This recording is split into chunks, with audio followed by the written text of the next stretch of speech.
Hi, this is Kalyan from Sai Solution. We were talking about, we were actually conversing about what is the matter of fact. In that, we had some discussion on ideations and a few origin analysis. Let's have an excerpt of that conversation. Now, ideations are distributed in four types in our discussion. The first type is the natural ideation. How a natural ideation comes into being. Now, natural ideation is always matter driven. When we confront and experience any matter, that generates some neutral emotion. And that neutral emotion is the natural voice of the organism, as you see on the slide. Now, this particular aspect is very important, that the voice of the organism is nothing but the emotion. Now, whether that voice of the organism is conditioned or confused or natural, we need to identify with its origin, from where it is being generated. Now here, what we see, a matter generates some emotion, and that emotion is converted into some idea. So this is what is a flow of natural ideation. Now, conditioned ideation always starts with some idea. And mostly this idea is not a naturally occurring idea. It is borrowed idea. It is somebody else's idea, which I start thinking as my idea, and I feel some emotion within. That is what is an influenced voice of the organism. Influenced voice of the organism, we need to understand that the influenced voice of the organism will lead us to conditioned ideation. Conditioned ideation. So the idea that will be generated out of that emotion will be a conditioned ideation, conditioned by the idea borrowed. Now, up to here, it's somewhat okay. But the problem happens when we don't identify the idea and we start considering that as a matter. And we feel that it is not a borrowed idea at all. So here we need to understand the confused ideation happens when matter and idea are clubbed together. When the matter, the natural matter, is modified, and that creates some liking, disliking emotion. Modified matter creates, generates some emotion. That is what is a confused voice of the organism, where we are thinking that this matter is creating some emotion. When we eat a burger, that's a matter we consider, but that's not a matter. That has got a lot of idea in it, and due to that borrowed idea, our emotion is affected. Because the matter in the burger is tasteless, unless with the idea we actually create some taste, it cannot generate any emotion. We need to understand that. So with that, we actually subject ourselves to confused idea. So the confused ideation happens through this way. So in this, we need to understand the forward loop of the action, emotion, and idea. So action is a matter, is a physical aspect. If the action is generating some emotion, if you're running and getting tired and not liking the running after you run for some time, that's absolutely natural emotion, rational emotion that is occurring in you. Now, that emotion will definitely generate some idea. That idea is a matter driven idea. And that matter driven idea, when bypassing the emotion, directly generates some action. That action is nothing but inaction, the spontaneous action. You need not to worry about the action. If the idea is not generating any emotion, definitely it will be translated into some action, which is emotionless action, and we call it inaction. Now, the reverse loop also to be understood, where it starts from the idea. And from the idea, it creates some emotion. And when this happens, this reverse loop actually creates some action which is conditioned because of this idea. And that action will bring some idea, and the reverse loop will be actually depleting our vitality without much of the yield in a natural way. You need to identify this aspect. So rational ideation can happen when the idea directly brings some action without any emotion. We call it inaction.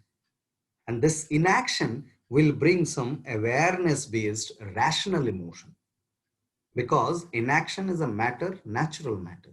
natural physical aspect. From that, if you are bringing some emotion, that emotion is absolutely rational and it is needed for life. That is the natural voice of the organism. And this actually leads us to rational ideation. So before I end, I'll just share a few origin analysis so that we'll be able to identify with few examples. So the first origin analysis is a pizza. In pizza, you'll find the matter as wheat, salt, and spices. But the ideas are multiple. When the cooked food culture started, that time actually the scarcity of food was there. So compensating the need of food was the objective. The primary foremost idea was to compensate the need of food. Then definitely creating of the taste was another objective, because it was tasteless. When we added some tasteless substance, it was not consumable, because without taste, organism do not consume food, the suitable structure driven organism we are talking about. So creation of taste was another objective or the idea behind this creation of any cooked food. So there could be multiple ideas. We can go on and on, but ultimately where we actually affect our freedom is the unavoidable dependency. When we start thinking that without pizza I cannot survive, that time we actually give away our freedom. That we need to understand, that somebody's idea, it is a borrowed idea which has actually created an emotion which has encroached my freedom. This understanding is very important. Now, a next example that I have taken is car. Car, the matter is obviously metal, plastic, etc., etc. But the idea is effortless movement. The first was this vehicle invention was to solve a problem of movement, that human being cannot move very fast. So to have an effortless movement, the vehicles were invented. Now, after that, there was a scaling up of the movements, like how many people can be helped to solve this problem of movement. Now, when that has been solved, then the scaling up has got a kind of peculiar aspect of creating some more problem and then solve it. Think on this line of the scaling up business. So all around the scaling up business that we see, that has got this objective, rather marked objective of solving a problem. If there is no problem, then create some problem to solve it so that the scaling up can go on and on. This is a confused understanding of capitalism.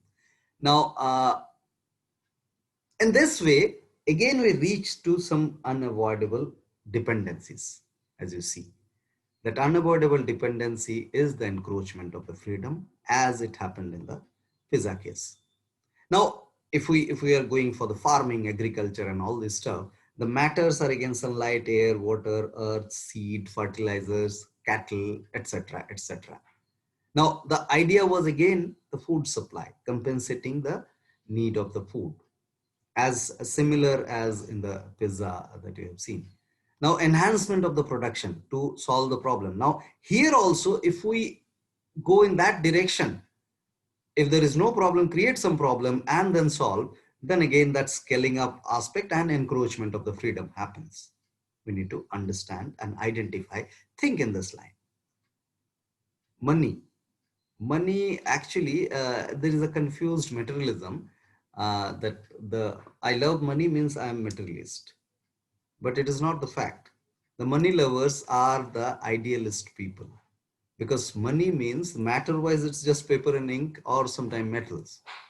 But the ideas are too much inside the money. When it was started, it has been started with a kind of intention to solve a problem of the barter system.